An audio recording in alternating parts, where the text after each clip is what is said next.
ミサイルを北朝鮮が発射しました。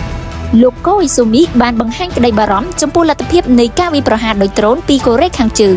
រដ្ឋមន្ត្រីក្រសួងការពារជាតិជប៉ុនលោកកូអ៊ីស៊ូមីស៊ីនជីរ៉ូបានសម្ដែងក្តីបារម្ភយ៉ាងខ្លាំងដោយលើកឡើងថាស្ថានភាពដែលដ្រូនកំពុងហោះតម្រង់មកពីកូរ៉េខាងជើងនោះជារឿងដែលមិនអាចជៀសរួចឡើយនៅក្នុងកិច្ចសន្ទរកថាមួយនៅទីក្រុងសាំប៉ូរ៉ូខេត្តហុកកាយដូលោករដ្ឋមន្ត្រីកូអ៊ីស៊ូមីបានចង្អុលបង្ហាញថាកងទ័ពកូរ៉េខាងជើងដែលត្រូវបានបញ្ជូនទៅជួយគាំទ្ររុស្ស៊ីនៅក្នុងសង្គ្រាមអ៊ុយក្រែននឹងរៀនសូត្រពីរបៀបប្រើប្រាស់ដ្រូនក៏ដូចជាយុទ្ធសាស្ត្រប្រយុទ្ធថ្មីៗជាច្រើនទៀតយកត្រឡប់ទៅប្រទេសពួកគេវិញដោយលោកបានសង្កត់ធ្ងន់យ៉ាងដូចនេះថាស្ថានភាពបច្ចុប្បន្នដែលយើងតែងតែនិយាយថាកូរ៉េខាងជើងបានបាញ់បង្ហោះមីស៊ីលនោះអាចនឹងប្រែប្រួលទៅជាដ្រូនឬយន្តហោះគ្មានមនុស្សបើកកំពុងហោះតម្រង់មកពីកូរ៉េខាងជើងវិញខ្ញុំមានក្តីបារម្ភយ៉ាងខ្លាំងថារឿងរ៉ាវបែបនេះមិនមែនជារឿងដែលមិនអាចកើតឡើងឡើយជាមួយគ្នានេះដែរដោយផ្អែកលើការវាយប្រហារតាមប្រព័ន្ធ Cyber ដោយប្រើប្រាស់បច្ចេកវិទ្យាបញ្ញាសិប្បនិម្មិត AI ផងនោះលោកបានបញ្ជាក់បន្ថែមថារដ្ឋាភិបាលកំពុងជំរុញការបង្កើតប្រព័ន្ធការពារបែបថ្មីឲ្យបានលឿនរហ័សបំផុតបន្ទាប់ពីបញ្ចប់កិច្ចសន្ទរកថានោះលោកកូអ៊ីស៊ូមីក៏បានចុះទៅពិនិត្យមើលមូលដ្ឋានទ័ព